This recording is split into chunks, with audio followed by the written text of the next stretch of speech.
আল্লাহ কেন নারীকে মাটি থেকে সৃষ্টি করেননি? কেন নারীকে পুরুষের পাঁজরের হাড় থেকে তৈরি করা হয়েছে? নারীকে যেই পুরুষের পাঁজরের হাড় থেকে সৃষ্টি করা হয়েছে তার সাথেই কি তার বিয়ে হবে? আমরা কি সকলেই মাটি থেকে তৈরি, নাকি কেবল আদম আলাইহিস সালাম মাটি থেকে তৈরি? আজকের ভিডিওটি খুব তথ্যবহুল, তাই ভিডিওটি শেষ পর্যন্ত দেখুন। আশা করি অনেক অজানা বিষয় জানতে পারবেন। আল্লাহ পবিত্র কোরআনে ইরশাদ করেছেন, নিশ্চয়ই আমি মানুষকে কালো ও ঠনঠনে শুকনো মাটি দিয়ে তৈরি করেছি। একটি বর্ণনা মতে যখন আল্লাহ তাআলা হযরত আদম আলাইহিস সালামকে সৃষ্টি করার ইচ্ছে করলেন, তখন আল্লাহ আজরাইল আলাইহিস সালামকে হুকুম করলেন পৃথিবী থেকে মাটি নিয়ে আসতে। তখন আজরাইল আলাইহিস সালাম এক মুঠো মাটি নিয়ে আল্লাহর দরবারে চলে যান। তার হাতে যে মাটি উঠে এসেছিল তার 7টি রং ছিল, সাথে বিভিন্ন ধরনের মাটি ছিল। সেই এক মুষ্টি মাটিতে সব ধরনের মাটি ছিল। এরপর আদম আলাইহিস সালামকে সৃষ্টি করার পরে তার পাঁজরের হাড় থেকে এক মহিলাকে সৃষ্টি করেন, যিনি হলেন বিবি হাওয়া আলাইহিস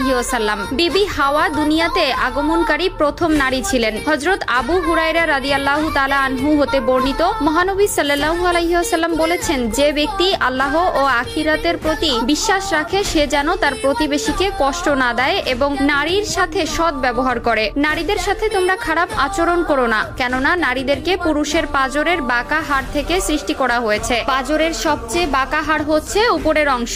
একে সোজা করার চেষ্টা করলে ভেঙে যাবে এবং যেমন আছে তেমন রেখে দিলে তা বাঁকাই থেকে যাবে। অতএব নারীদেরকে ভালো ওসিয়তের মাধ্যমে সংশোধন করো। নারীদের সাথে শিশুদের মতো ভদ্র আচরণ করা উচিত। আল্লাহ তাআলা পবিত্র কোরআনে ইরশাদ করেন, পুরুষরা নারীদের উপর কৃতিত্বশীল, অর্থাৎ পুরুষ নারীর অভিভাবক। পুরুষরা নারীর প্রতি দায়িত্বশীল হবে, এটা স্বয়ং আল্লাহ তাআলার বিধান। পুরুষরা হবে ঘরের কর্তা আর নারীরা হবে তার অধীনস্থ। মহান আল্লাহ তাআলা নারীদেরকে পুরুষের জন্য সৃষ্টি করেছেন, তাই পুরুষদের প্রতি নারীর আনুগত্য বাধ্যতামূলক। এই থেকে একটি বিষয় পরিষ্কার যে স্বামী স্ত্রীর অধিকার এক নয়, বরং নারীর চেয়ে পুরুষের অধিকার সবচেয়ে বেশি। এটা মোটেও নারীর প্রতি অবিচার বা অন্যায় নয়। এখন প্রশ্ন হলো, প্রত্যেক নারীকে পুরুষের পাঁজরের হাড্ডি থেকে তৈরি, নাকি কেবলমাত্র হাওয়া আলাইহিস সালামকে হযরত আদম আলাইহিস সালামের পাঁজরের হাড় থেকে তৈরি করা হয়েছে? অগ্রাধিকার মত হচ্ছে শুধুমাত্র প্রথম মানব আদম আলাইহিস সালামকে মাটি দিয়ে তৈরি করা হয়েছে। মাটির তৈরি খাবার খেয়ে মানব দেহ গঠিত হয়। এই প্রসঙ্গে সূরা তোহার একটি আয়াত থেকে সিদ্ধান্ত নিয়েছে